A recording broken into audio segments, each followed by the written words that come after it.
If you want to achieve something in life or obtain something, you must have the belief that you can get it. Your life is as big and as large as your belief. Belief forms the basis for all the actions you take in life. Belief has the magical power to offer you what may seem to be impossible.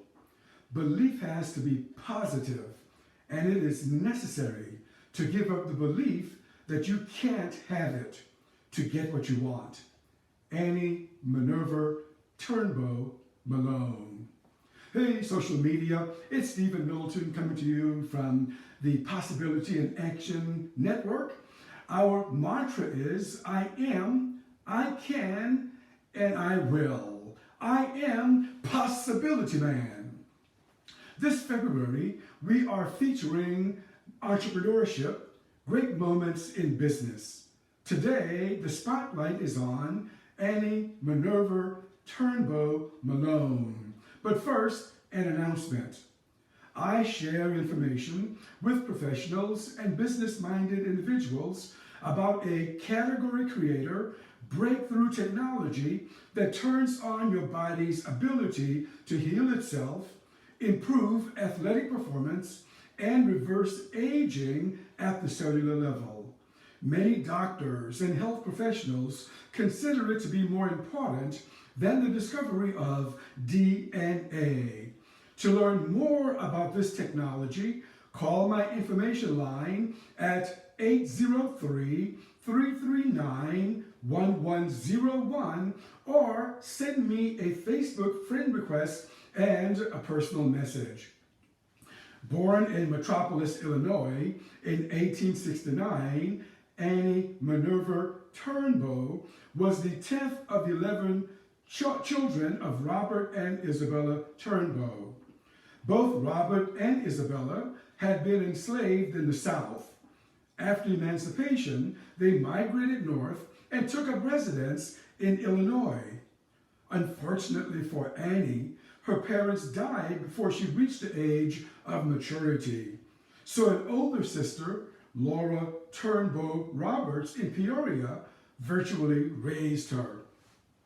As with many young women, Annie's appearance and beauty were subjects of great importance. She recognized that many women of her generation had inherited the hairstyles of women under American slavery.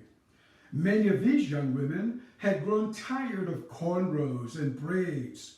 They wanted a new look, and they thought straightening their hair would offer a range of ways to be creative in the beauty arts.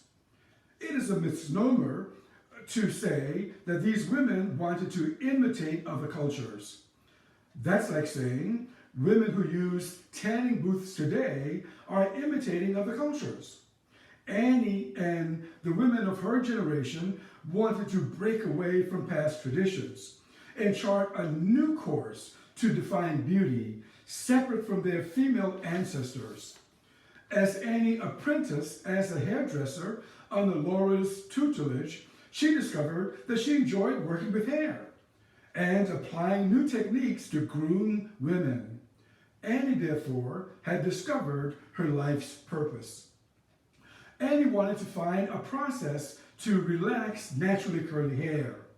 Some products were already on the market, but these oils, made primarily from animal fat, caused significant damage to the hair follicles of women.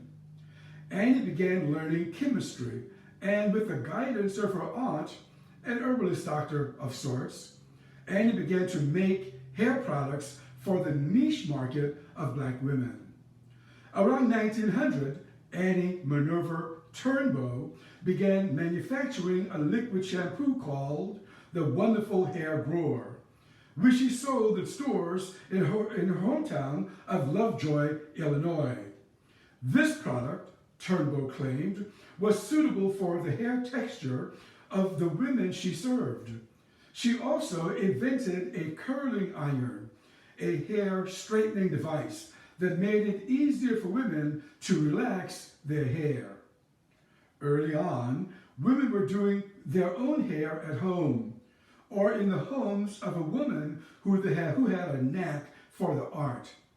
Turnbo pioneered the beauty salon, a place where groups of women could go to be trained in the hair care and beauty arts.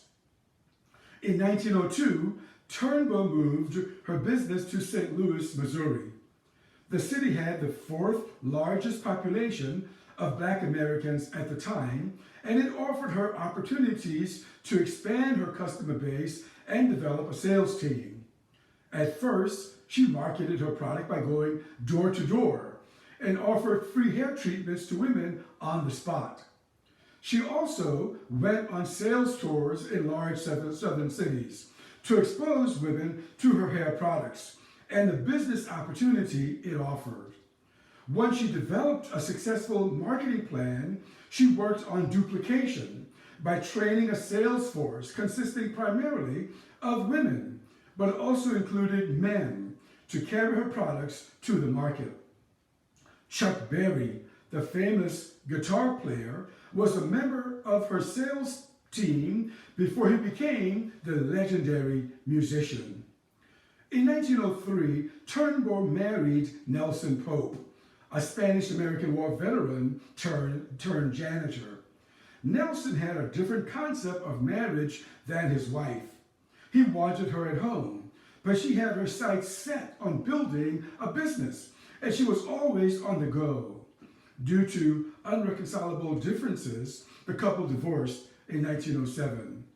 As Turnbo Pope continued to build her business, she attracted ambitious women who wanted to work with her, including Sarah Breedlove, better known as Madam C.J. Walker, and the lesser-known Sarah Spencer Washington.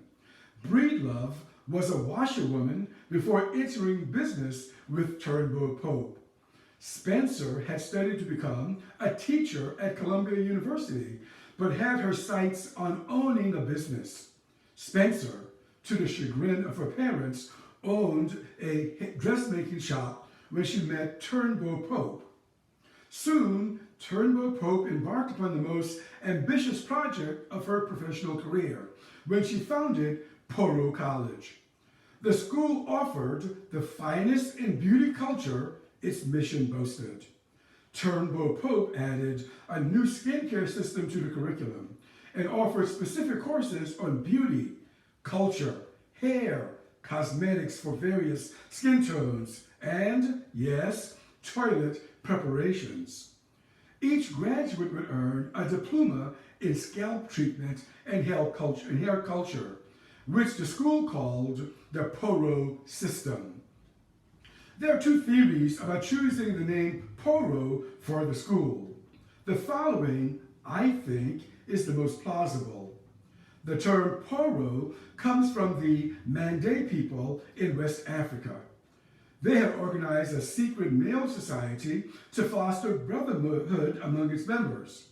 Turnbo Pope wanted to promote a culture of togetherness and ethos for her sales force and the staff at the school. Peoria College, therefore, would offer more than just a job and a sales opportunity. Turnbo Pope wanted to help a generation of women develop healthier and happier lives. She taught them how to walk with dignity and present a professional appearance in dress and behavior. The term Peoria, therefore, matched Turnbo Pope's vision and mission for the college. The term Peoria aptly captured the consciousness she had about Africa and its peoples and traditions at the time.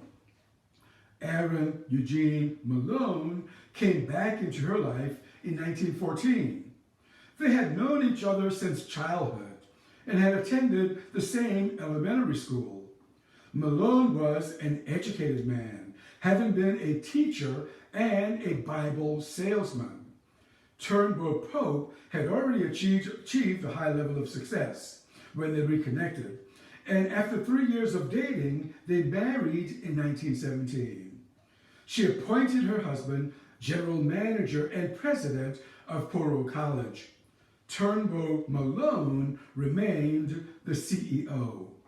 From its headquarters in St. Louis, Poro College housed the manufacturing plant and the offices of its executives and the rest of the staff.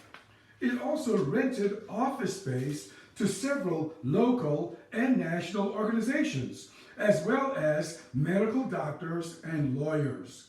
It had an ice cream parlor on site, a bakery, a theater, and a dining room. In addition, a gymnasium for recreation was on site, as well as a chapel for prayer and meditation. It had a garden on the rooftop for leisure, but Poro College was primarily a teaching institution, and it boasted several classrooms, a laboratory, a barbershop, and an auditorium for instructional purposes. Under Malone's guidance, Poro College developed a network of stylists and business owners who were trained in the science of hair care and the art of marketing. Over time, the college graduated more than 75,000 students worldwide who had come from regions including Africa, the Caribbean, and the Philippines to learn the famed Poro system. As Malone publicized her company and the opportunity it offered at public meetings, including churches, press conferences, newspaper ads, booths at state and world fairs around the country, she carried a single message to a team of budding entrepreneurs. The Poro system brought value to the marketplace, and together they would better people's lives. They could become a force for good in the world. Poro College provided a huge boost to the economy of St. Louis. The city gained taxes, of course. Residents had employment opportunities, including teaching, sales, maintenance, and a range of spillover jobs.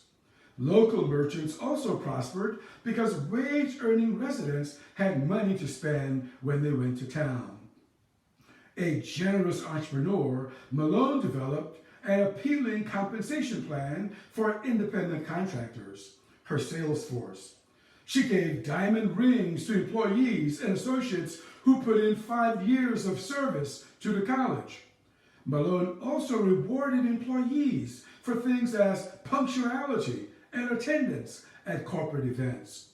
Poro College was a great place to work, and Malone attracted talented field leaders. Her most successful student was Madam C.J. Walker. She left the safety net of Poro College and started her own line of beauty products, including a hair cleansing system. Walker worked fast and opened beauty centers in several major cities. She also established a manufacturing plant and a school.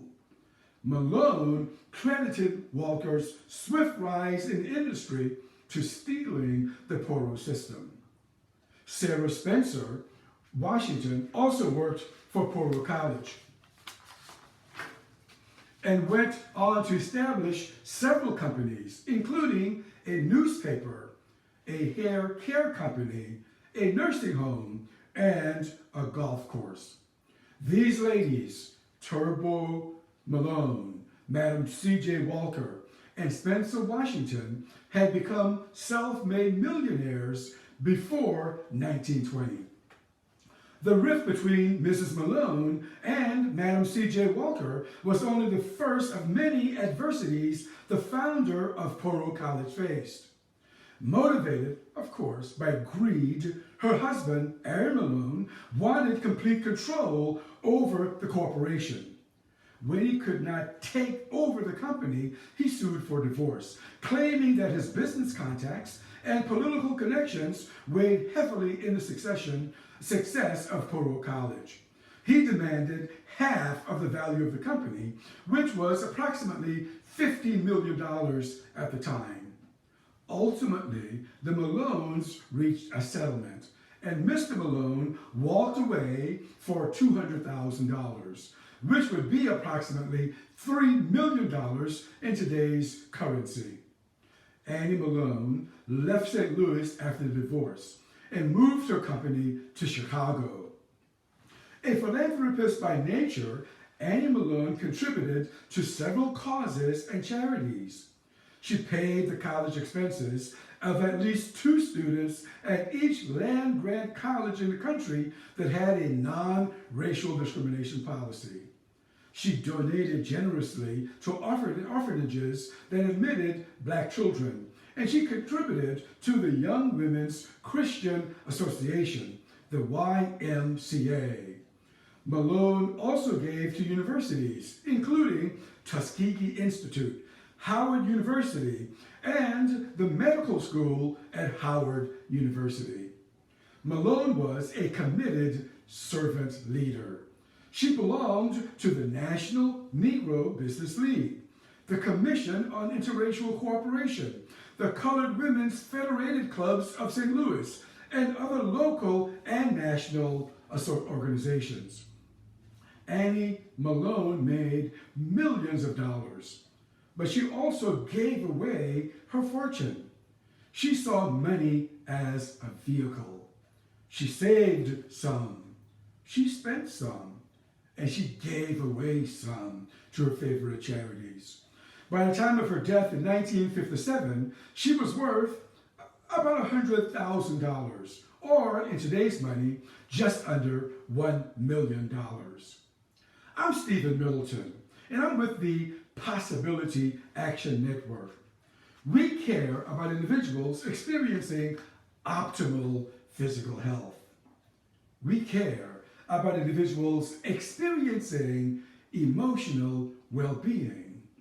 And we care about individuals achieving financial fitness. If you or anyone you know are interested in something like this, contact the Possibility Action Network.